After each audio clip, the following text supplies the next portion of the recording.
नमस्कार, मैं हूं राम किंकर, हाजिर हूं एमसीडी की राम कहानी को लेकर अपने सहयोगी अंकित खंडेलवाल के साथ। इस समय दिल्ली नगर निगम की जो अक्टूबर महीने की बैठक है वो 27 अक्टूबर को होने को है। दिन शुक्रवार है और ऐसे में बहुत सारे प्रस्ताव लाए जाते हैं और जैसा मैं आपको हर वीडियो में बहुत एडवांस में बताता चलता हूं कि आखिरकार किस तरह के प्रस्ताव आ रहे हैं। सबसे पहले ये जो प्रस्ताव लाए जाते हैं पार्षदों की तरफ से लाए जाते हैं, प्राइवेट मेंबर बिल होता है, अधिकारियों की तरफ से लाए जाते हैं और दिल्ली नगर निगम के सदन के जो तमाम अधिकारी हैं वो अपनी तरफ से प्रस्ताव बनाते हैं और उसके बाद से निगम में रखा जाता है और निगम में बाकायदा डिस्कस होता है, पार्षदों के बीच में मेयर उस पर फैसला लेती हैं। जो प्रस्ताव सदन में पास होता है उसी की नीति बनती है, वही एक रूल ऑफ लॉ के तहत इम्प्लीमेंट हो जाता है।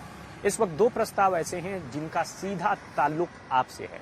वो प्रस्ताव कौन से हैं? जाहिर सी बात है, हमारे आपके पास जरूर कार या बाइक होगी और दिल्ली में इस वक्त जिस तरह से प्रदूषण लगातार बढ़ रहा है उसमें तो यही कहा जा रहा है कि अमूमन हमको और आपको सभी को पब्लिक ट्रांसपोर्ट का इस्तेमाल करना चाहिए और यही वजह है कि पब्लिक ट्रांसपोर्ट लेकर के पीक आवर में भी अगर आप जाएंगे तो कोई दिक्कत नहीं होगी। लेकिन अगर खुद की गाड़ी है तो सबसे बड़ी समस्या राजधानी दिल्ली में होती है कि पार्किंग करें तो करें कहाँ। तो अगर एमसीडी की पार्किंग है तो आपको साफ तौर पर बता दूं कि तकरीबन 20 रुपए चार्ज लगता है प्रति घंटा और अगर आपके पास बाइक है तो यह 10 रुपए प्रति घंटा लगता है। 24 घंटे अगर आप कार को खड़ी करते हैं तो 100 रुपए लगता है। जिस तरह से प्रदूषण बढ़ रहा है, अधिकारियों ने सोचा है कि अगर हम लोगों को तो मना नहीं कर सकते कि ऑफिस जाएं तो वो अपनी कार लेकर ना जाएं, बाइक लेकर ना जाएं, तो करें क्या? पार्किंग फीस बढ़ा देते हैं। पार्किंग फीस बढ़ाने पर कम से कम लोग अपनी गाड़ियों को लेकर आने से बचेंगे। तो क्या ऐसा होगा? तो डरने की जरूरत नहीं है। अभी ये प्रस्ताव है जो कि बनाया गया है अधिकारियों की तरफ से। इस प्रस्ताव को सदन में रखा जाएगा तो जो जनता के चुने हुए प्रतिनिधि हैं क्या वो बढ़ी हुई पार्किंग फीस को अप्लाई करेंगे? अभी जो एग्जिस्टिंग चीज है वो मैंने आपको बता दिया है कि आखिरकार कैसे ये सब कुछ हो रहा है, लेकिन कितना बदलाव है यानी कितनी बढ़ोतरी होगी ये अभी साफ तौर पर नहीं पता चला है। जैसे ही आपको पता चलता है बताऊंगा। तो एक तो आपकी जेब ढीली होने से ही क्या प्रदूषण कम होगा? अधिकारी अगर ऐसा सोचते हैं तो क्या चुने हुए प्रतिनिधि भी ऐसा सोचते हैं? देखना होगा। ये तो प्रस्ताव पास होता है या रिजेक्ट हो जाता है या पोस्टपोन हो जाता है, ये तो सदन की बैठक के बाद ही पता चलेगा। दूसरा प्रस्ताव, जैसे जैसे निगम का एकीकरण हुआ और पिछले साल निगम का एकीकरण हुआ था उसके बाद से धीरे धीरे लगातार चीजें अपने तरीके से चल रही हैं और देखा गया कि किस तरह से 17 साल बाद निगम के एकीकरण का सबसे बड़ा फायदा उन 1000 लोगों को मिला जो कि इंजीनियर्स थे, जो एडहॉक पर थे, उन्हें बाकायदा प्रमोशन मिला। दूसरी सबसे खास बात जो होने जा रही है वो ये कि दरअसल अभी तक जो भी आप मीट खरीदते हैं यानी किसी ऑथराइज जगह से अगर आप मीट की दुकान से अगर मीट खरीदते हैं तो जाहिर तौर पर उस दुकान लाइसेंस शुदा दुकान होती है जो कि एमसीडी के जरिए से वो लाइसेंस लेता है।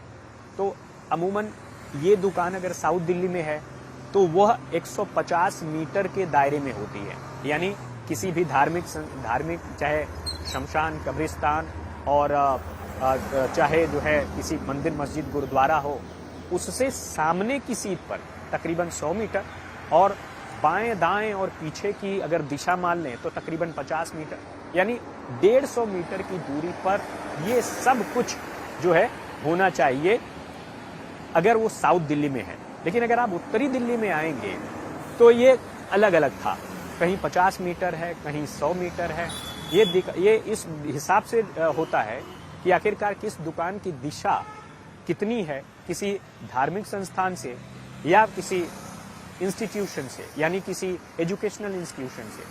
तो अब समग्र रूप से यानी होलिस्टिक वे में जो साउथ दिल्ली में 150 की दूरी थी, अब वही एक समान रूप से दिल्ली नगर निगम एक होने के नाते नॉर्थ दिल्ली और साथ ही साथ कह सकें हम कि नॉर्थ दिल्ली के साथ साथ ईस्ट दिल्ली, तो इन दो इलाकों में ये लागू होगा।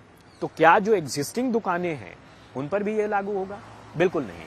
अगर ये प्रस्ताव सदन में पास हो जाता है तो जो एग्जिस्टिंग लोग हैं उन पर तो ये लागू नहीं होगा, लेकिन जो नए आवेदन करते हैं अगर ये सदन से प्रस्ताव पास हुआ और कानून बन गया, नीति बन गई और ये दिल्ली नगर निगम एक्ट के तहत इंप्लीमेंट कर दिया, नोटिफाई हो गया, तब जाकर के साफ तौर पर यह लागू हो जाएगा। तो ये दो ऐसे प्रस्ताव थे जो आपके लिए सीधे तौर पर ताल्लुक रखते थे, लिहाजा मैंने आपको बताया। ऐसे बहुत सारे ऐसे प्रस्ताव हैं। पिछला प्रस्ताव जिसमें पार्षदों का जो भत्ता था 250 रुपए से बढ़ा करके वह किया गया 25,000 के आसपास, अब वह बढ़ेगा नहीं बढ़ेगा। हालांकि पिछली बार वो जो है पास तो हो गया था, लेकिन अब देखते हैं कि आगे उसमें क्या कुछ होता है।